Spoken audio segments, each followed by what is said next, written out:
أعوذ بالله من الشيطان الرجيم.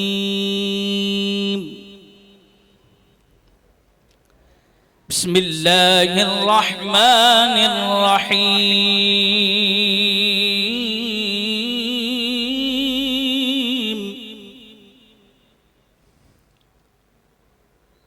خلق الإنسان من صلصال كالفخار. سبحان اللہ سبحان اللہ ماشاء اللہ. وخلق الجن من مارج من نار. سبحان اللہ. فبأي آلاء ربكما تكذبان.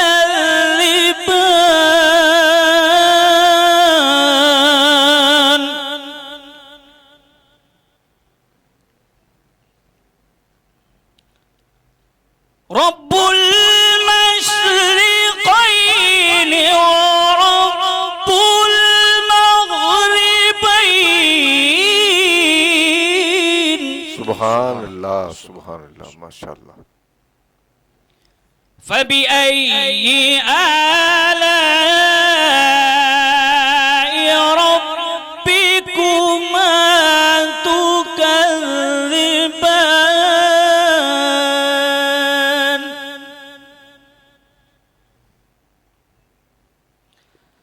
مرج البحرين يلتقيان.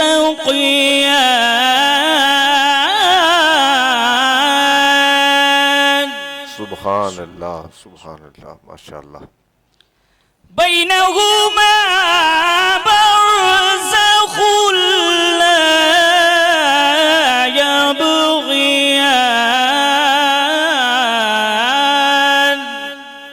سبحان اللہ ماشاء اللہ. فبأي آلاء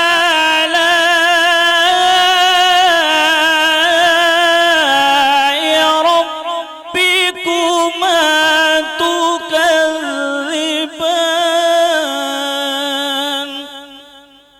صدق الله العظيم.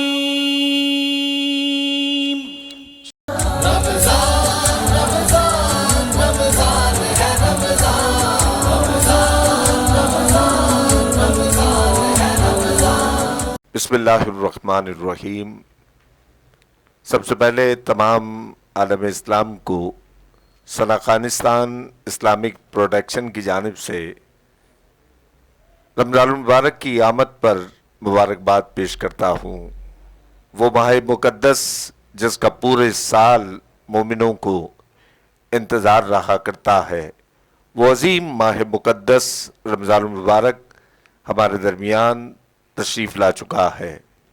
وہ ماہ مقدس جس کا پہلا عشرہ عشرہ رحمت ہے، جس کا دوسرا عشرہ عشرہ مغفرت ہے، تیسرا عشرہ جہنم سے آزادی کا عشرہ ہے. ناظرین کرام، یہ ماہ مقدس اپنے دامن میں برکتیں، رحمتیں، عظمتیں، نعمتیں اور یہ ایسی رحمتوں کی برسات کا موسم ہے کہ جس میں ہر رات ہزاروں گناہ گاروں کو جہنم سے آزاد کیا جاتا ہے، جن کے گناہوں کو معاف کیا جاتا ہے. اور جب جمعۃ المبارک کا دن آتا ہے تو اس دن پورے ہفتے کے برابر جتنے لوگوں کو اللہ رب العزت معاف کرتا ہے، جمعۃ المبارک کے دن اسی تعداد کے مطابق لوگوں کو اللہ رب العزت اپنی رحمت کاملہ سے اس ماہ مقدس کے طفیل معاف فرماتا ہے۔ ناظرین کرام، یہ وہ ماہ مقدس ہے کہ جس میں جنت کے 8 دروازوں کو کھول دیا جاتا ہے، شیاطین کو پابندے سلاسل کر دیا جاتا ہے۔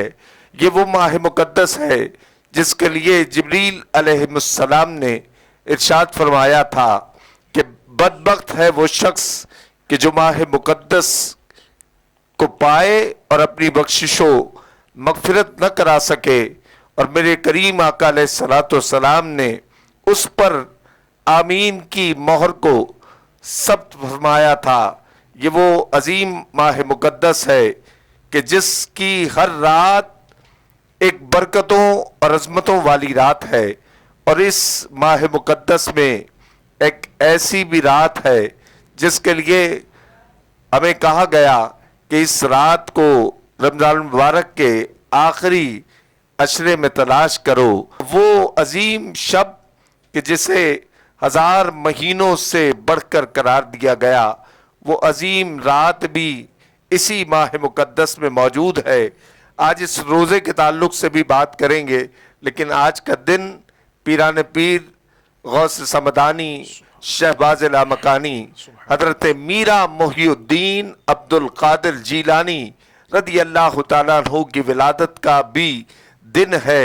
میں تمام قادریوں کو، تمام سلسلے کے لوگوں کو آج پیران پیر دستگیر رضی اللہ تعالیٰ عنہ کی ولادت پر مبارکباد پیش کرتا ہوں۔ انشاءاللہ ہم بات کریں گے پیران پیر دستگیر رضی اللہ تعالیٰ عنہ کی ولادت کے حوالے سے، رمضان مبارک کی برکتوں کے حوالے سے۔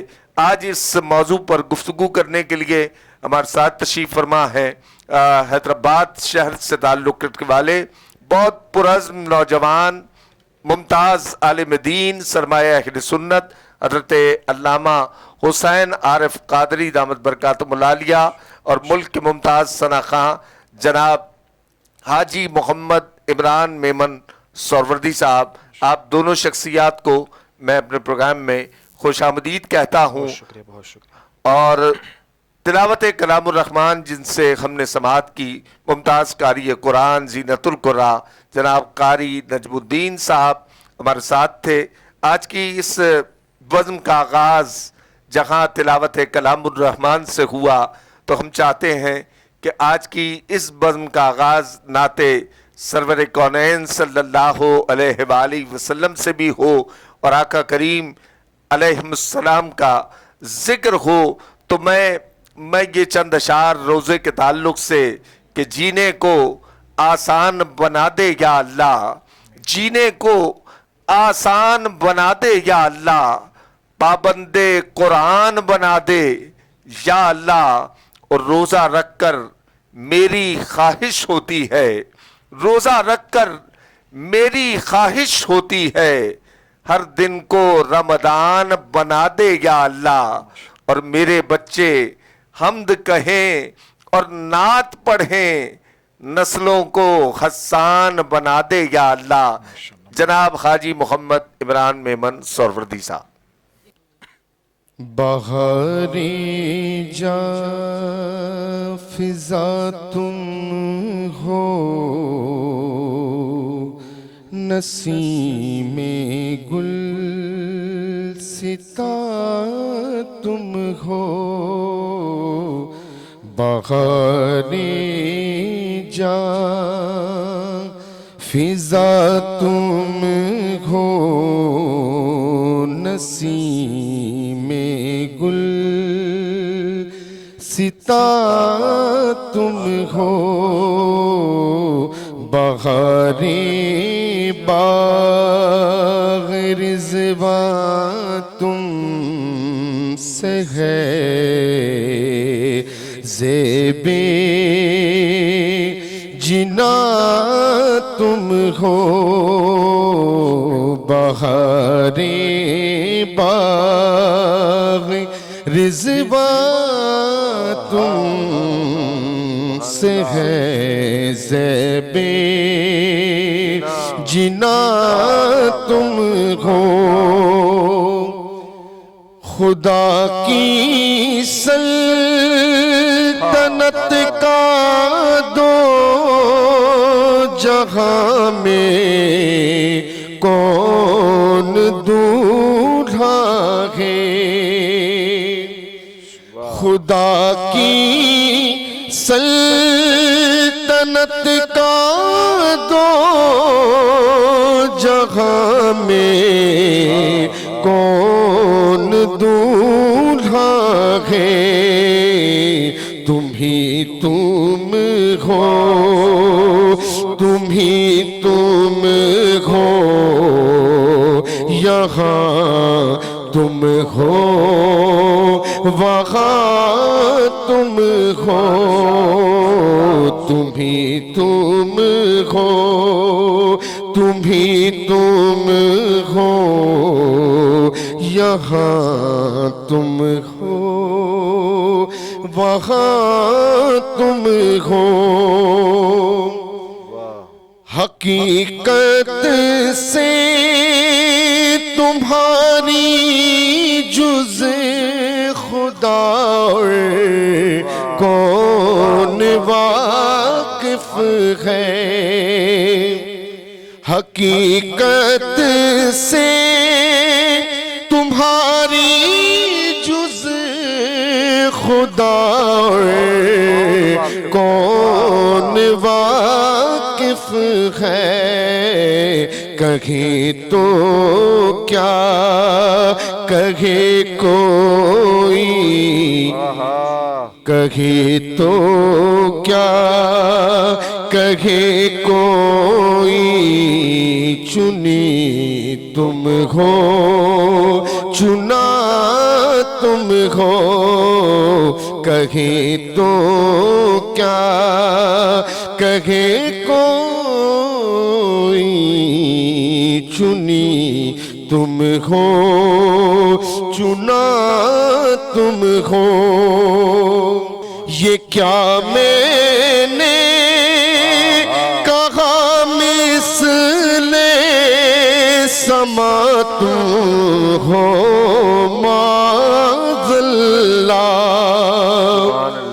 یہ کیا میں نے کہا مثل سما تم ہو معاذ اللہ منزہ مثل سے برتر زہر وہم و گما تم ہو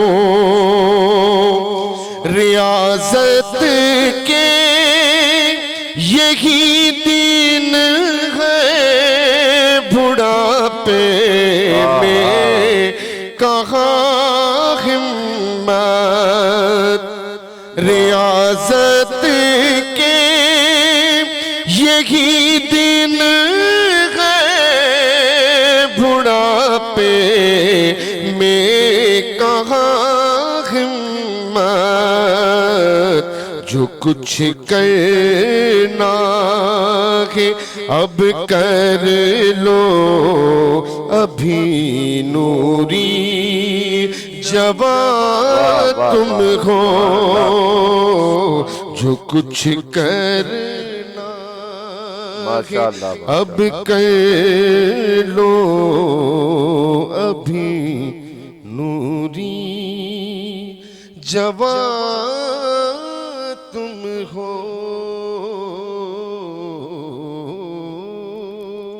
ماشاءاللہ حاجی عمران میمن سہروردی صاحب ماشاءاللہ بہت خوبصورت کلام آپ نے پڑھا. حضرت صاحب ہم آئیں گے اب سوالات کی جانب. قرآن و حدیث کی روشنی میں رمضان المبارک کی فضیلت کس طرح واضح کی گئی؟ بسم اللہ الرحمن الرحیم الصلاة والسلام علیک یا رسول اللہ وعلی آلک و اصحابک یا حبیب اللہ. سب سے پہلے ماہ رمضان کی آمد پر یہ خوبصورت پروگرام سجانے پر میں آپ کو آپ کی پوری ٹیم کو مبارکباد پیش کرتا ہوں. بہت شکریہ. یہ ایک وقت کی ضرورت ہے کہ ہم علم دین کو آگے تک پہنچائیں اور ایک اچھا ذریعہ سوشل میڈیا کا ہے کہ جس کے ذریعے سے تبلیغ دین کو مزید آگے تک پہنچایا جا رہا ہے. اللہ تعالیٰ اس کوشش کو اپنی بارگاہ عالیہ میں قبول و منظور فرمائے. آپ نے سوال کیا ماہ رمضان قرآن و حدیث کے اعتبار سے کس طرح اس کی فضیلت اور شان کو بیان کیا گیا ہے۔ یہ حقیقت بات ہے کہ ماہ رمضان یہ اللہ رب العزت کا مومنوں پر احسان اور انعام ہے، بے شک، اور اگر اس کی فضیلت پر ہم غور کریں تو ماہ رمضان المبارک اسلامی سال کا ایک مہینہ ہے۔ بے شک، اسلامی سال کے مہینے میں 12 مہینے آتے ہیں، ٹھیک ہے، اور ہر مہینہ اپنی اعتبار سے فضیلت اور شان رکھتا ہے، ٹھیک ہے، لیکن ماہ رمضان کی شان و فضیلت کا عالم یہ ہے کہ ماہ رمضان ہی وہ مہینہ ہے جس کا ذکر نام کے ساتھ رب نے قرآن میں فرمایا، اللہ اکبر، اللہ، اور اس میں ایک رات ایسی آتی ہے جس رات کو شب قدر کہا جاتا ہے، سبحان اللہ، اور اس شب قدر کی رات کی قدر و منزلت یہ ہے کہ اس رات کی شان و عظمت کو بیان کرنے کے لیے اللہ رب العزت نے ایک دو آیتیں نہیں بلکہ پوری کی پوری سورت کو نازل فرما دیا اللہ ہے۔ اکبر، اور اگر احادیث مبارکہ پر ہم غور کریں تو ایسی متعدد احادیث مبارکہ ہیں کہ جس میں نبی کریم صلی اللہ علیہ وسلم نے ماہ رمضان کی فضیلت، شان اور عظمت کو بیان کیا ہے۔ جی، میں ان ذخیرہ احادیث میں سے صرف ایک آپ کے سامنے بیان کرتا ہوں۔ شعب الایمان کی یہ حدیث مبارکہ ہے، نبی کریم صلی اللہ علیہ وسلم ارشاد فرماتے ہیں کہ جب ماہ رمضان کا پہلا روزہ آتا ہے، پہلی رات آتی ہے، اللہ، تو اللہ، آسمانوں کے تمام دروازوں کو کھول دیا جاتا ہے، سبحان اللہ، اور یہ دروازے آخری رات تک بند نہیں ہوتے۔ واہ واہ، اور پھر مزید نبی کریم صلی اللہ علیہ وسلم ارشاد فرماتے ہیں کہ اس ماہ مقدسہ کی کسی بھی ایک رات اگر کوئی مومن صاحب ایمان نماز پڑھے اللہ، تو اس کے ہر سجدے کے بدلے اللہ رب العزت 1500 نیکیاں عطا فرماتا ہے۔ سبحان اللہ، سبحان اللہ، ماشاء آگے اللہ، مزید اسی حدیث مبارکہ میں فرماتے ہیں یہ 1500 نیکیاں تو ایک طرف، لیکن ہر سجدے کے بدلے مصطفیٰ کریم صلی اللہ علیہ وسلم فرماتے ہیں کہ جنت میں سرخ یاقوت کا ایک جنت میں اس کے لیے گھر بنایا جاتا ہے۔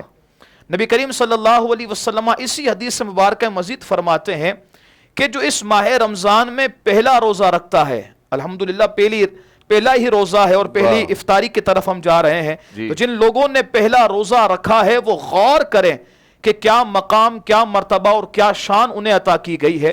نبی کریم صلی اللہ علیہ وسلم ارشاد فرماتے ہیں کہ جس نے پہلا روزہ رکھا اس کے سابقہ تمام گناہوں کو اللہ رب العزت معاف فرما دیتا سبحان ہے، اللہ، سبحان اللہ، اور صبح و شام 70,000 فرشتے اس کے لیے دعائے مغفرت کرتے ہیں۔ صبح و شام میں اگر کوئی شخص ایک سجدہ کرے اللہ، تو جنت میں اس سجدے کے بدلے اسے ایک ایسا درخت عطا کیا جاتا ہے کہ اگر اس درخت کے سائے میں گھوڑ سوار اس میں سواری کرتا رہے تو 1500 سال یا 500 سال، مختلف روایتیں ہیں، 500 سال تک وہ سفر کرتا رہے گا لیکن وہ سفر اس کا احاطہ نہیں کر سکتا ہے۔ تو یہ فضیلت رمضان کی صرف ایک جھلک میں نے آپ کے سامنے بیان کی ہے۔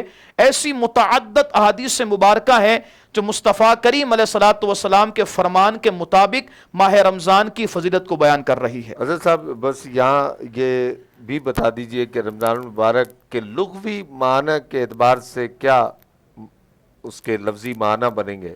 رمضان کے مختلف معنی بیان کیے گئے ہیں، را، میم، ضاد، الف، نون۔ اگر اسی ورڈ پر غور کیا جائے تو را سے مراد رحمت الہی ہے، سبحان اللہ، میم سے مراد امان الہی ہے، واہ، ضاد سے مراد زمان الہی ہے، الف سے مراد امان الہی ہے، نون سے مراد نور الہی ہے۔ تو جو اس ماہ مقدسہ پر اگر ہم غور کریں تو اس میں 5 عبادتیں ہیں، واہ، نماز، سحری، افطاری، تراویح اور اس کے ساتھ قرآن مجید کی تلاوت۔ تو یہ 5 عبادتیں اس ماہ مقدسہ میں کوئی کرتا ہے تو اسے رحمت الہی بھی ملتی ہے، امان الہی بھی ملتی ہے، زمان الہی بھی ملتی ہے، اور نور الہی کا بھی وہ مستحق ہوتا ہے۔ تو رمضان مبارک الحمدللہ مہینہ آ گیا ہے تو اس مہینے میں خوب رب کی عبادت کی جائے اور اس مہینے کو غفلت کے ساتھ نہ گزارا جائے۔ حضرت صاحب کچھ لوگ ہمارے یہاں ایسے بھی دیکھے جاتے ہیں کہ جو اس ماہ مقدس کے آنے کے باوجود، یہ رحمتوں برکتوں کا مہینہ آنے کے باوجود وہ اس سے غافل رہتے ہیں، اس سے دور رہتے ہیں، روزے نہیں رکھتے، وہ اسی طرح روٹین میں اپنی زندگی گزار رہے ہوتے ہیں، ان کے بارے میں کیا ارشاد ہے؟ میں نے انٹرو میں آغاز میں کہا تھا حضرت جبریل علیہ السلام نے اس پر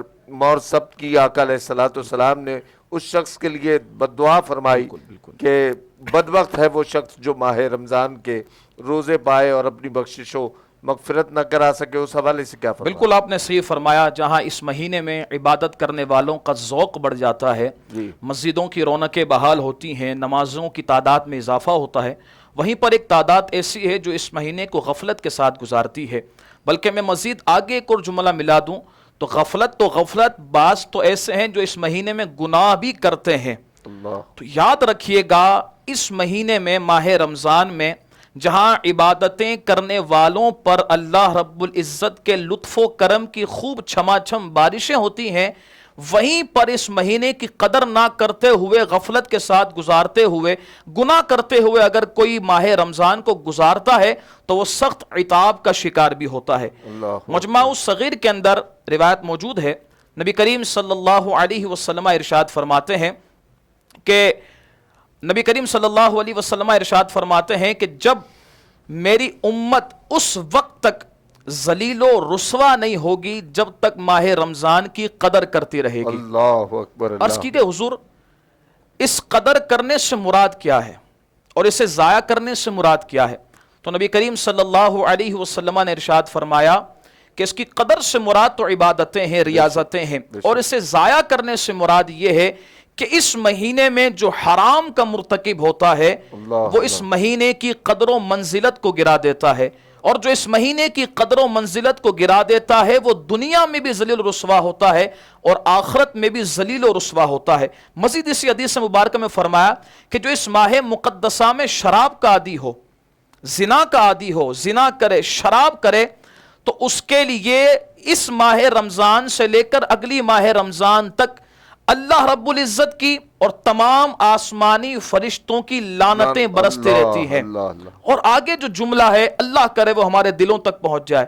نبی کریم صلی اللہ علیہ وسلم نے ارشاد فرمایا کہ اگر اگلا ماہ رمضان پانے سے پہلے وہ مر گیا تو اس کے نامہ اعمال میں کوئی ایسی نیکی نہیں ہے جو اسے جنت میں لے جا سکے. اللہ اکبر. ہم اس مہینے کو غفلت میں نہ گزاریں، گناہوں میں نہ گزاریں. خدا را اپنی زندگی کو غنیمت جانتے ہوئے اس ماہ رمضان المبارک کے پہلے ہی دن میں آپ سے یہ عرض کرتا ہوں کہ اس ماہ مقدسہ کو غفلت میں نہ گزاریں، خوب عبادتوں کے ساتھ گزاریں. یہ ہمیں اللہ کی طرف سے انعام ملا ہے تو ہم عبادتیں کرتے جائیں اور رب کو راضی کرتے جائیں. عزیز صاحب، جس طرح آغاز میں اور آج یکم رمضان المبارک ہے، حضور پیران پیر دستگیر رضی اللہ تعالیٰ عنہ کی یوم ولادت ہے. غوث اعظم پیران پیر دستگیر رضی اللہ تعالیٰ عنہ کا تعارف میں چاہوں گا ہمارے ناظرین کے لیے آپ پیش فرمائیں. اللہ اکبر. یہ ماہ رمضان کی پہلی شب، یہ وہ مقدس شب ہے جہاں مومنوں پر نعمتوں کی چھما چھم بارشیں ہوتی ہیں. وہیں پر 470 ہجری میں رمضان کی پہلی شب ہی مومنوں پر ایک کرم، بالا کرم یہ ہوا کہ اللہ رب العزت نے اپنا مقرب اور محبوب بندہ اس امت کو عطا فرمایا ہے، جسے محبوب سبحانی، قندیل نورانی، شہباز لامکانی، الشیخ عبد القادر جیلانی رضی اللہ تعالیٰ عنہ کے نام سے دنیا یاد رکھتی ہے. اور ان کا اگر تعارف ہم بیان کریں تو تعارف یہی ہے کہ حضور غوث اعظم رضی اللہ تعالیٰ عنہ کے نسبی سلسلے کو دیکھیں تو والد کی طرف سے 11ویں پشت میں جا کر حضرت امام حسن مجتبی رضی اللہ تعالیٰ عنہ سے ملتے ہیں، اور والدہ کی طرف سے 13ویں پشت میں جا کر حضرت امام حسین رضی اللہ تعالیٰ عنہ سے ملتے ہیں. اگر میں اپنی زبان میں یوں کہوں کہ مولا علی رضی اللہ تعالیٰ عنہ کے فیض کا دریا 2 دریاؤں میں تقسیم ہوا، اور وہ 2 دریا جس چشمے میں گری ہیں وہ چشمہ غوث اعظم رضی اللہ تعالیٰ عنہ. غوث اعظم رضی اللہ تعالیٰ عنہ کی اگر ولادت کے حوالے سے ہم تھوڑا سا ایک تعارف بیان کریں تو میں نہیں، آپ نہیں، بلکہ سہروردیوں کے پیشوا حضور سیدنا شیخ شہاب الدین عمر سہروردی رضی اللہ تعالیٰ عنہ فرماتے ہیں کہ غوث اعظم رضی اللہ تعالیٰ عنہ اتنے کامل ولی ہیں، واہ کہ جب ولادت ہوئی اس ولادت کے وقت عظیم الشان واقعات کا ظہور ہوا ہے. سبحان اللہ. اس میں سے سب سے پہلا واقعہ یہ ہے کہ جب شب ولادت تھی تو اس وقت حضور نبی کریم صلی اللہ علیہ وسلم حضور غوث اعظم رضی اللہ تعالیٰ عنہ کے والد حضرت سیدنا موسیٰ جنگی دوست رحمت اللہ تعالی علیہ کے خواب میں تشریف لائے اور مخاطب ہو کر ارشاد فرمایا یا ابا صالح اعطاک اللہ ابنن. سبحان اللہ. اے میرے بیٹے ابو صالح اللہ تعالیٰ تجھے بیٹا عطا فرمائے گا. اللہ اللہ اللہ. وَهُوَ وَلِيٌّ وہ ولی ہوگا. سبحان وہ اللہ. محبوبی و محبوب اللہ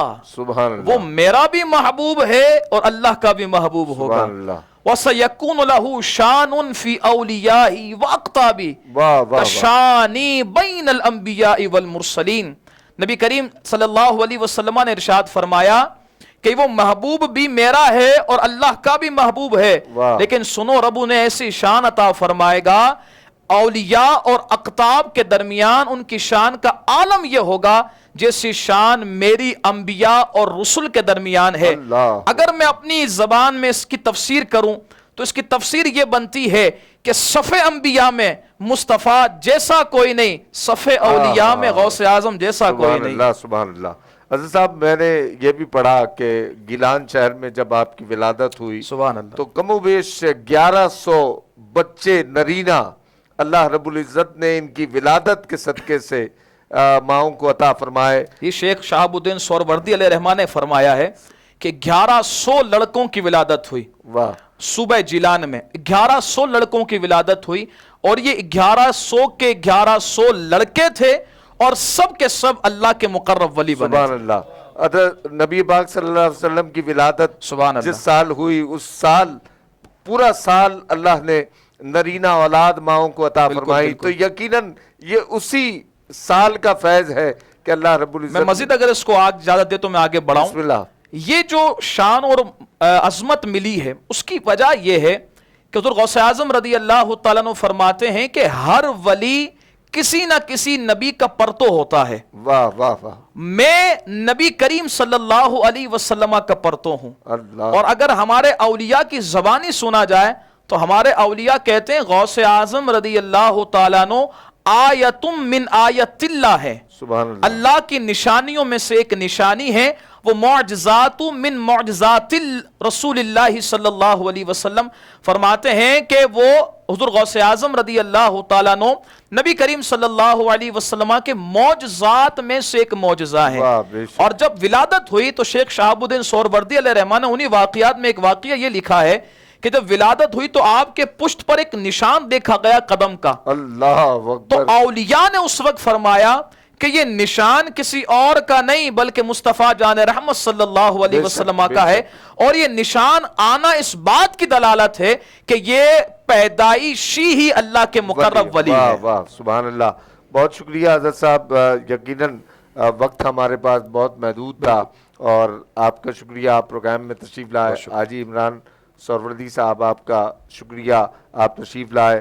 آج اس ولادت کے پرمسرت موقع پر ہم ایک منقبت بھی آخر میں شامل کریں گے اور کسی پیر نصیر الدین نصیر گولڑوی رحمت اللہ علیہ نے فرمایا تھا کہ سارا عرب تمام عجم غوث پاک کا. سبحان اللہ. سارا عرب تمام عجم غوث پاک کا, اللہ ہر جلال و حشم غوث پاک کا, اور اپنی گزر رہی ہے بڑی دھوم دھام سے, اپنی گزر رہی ہے بڑی دھوم دھام سے, رحمت ہے مصطفیٰ کی کرم غوث پاک کا. سبحان اللہ, سبحان اللہ. ناظرین کرام, اسی کے ساتھ اپنے میزبان رفیق شیخ فریدی کو اگلے پروگرام تک کے لیے اجازت دیجیے.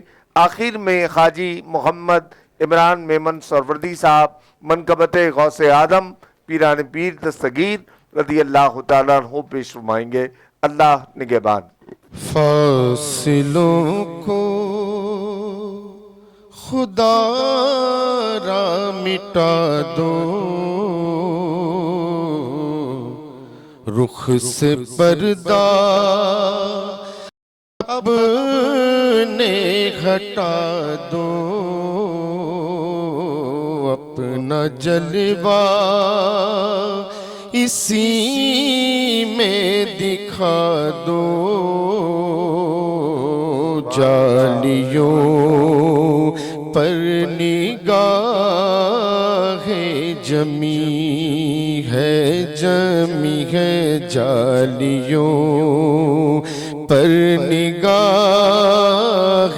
جمی ہے غوث العظم ہو غوث الورا ہو نور ہو نور صلی اللہ ہو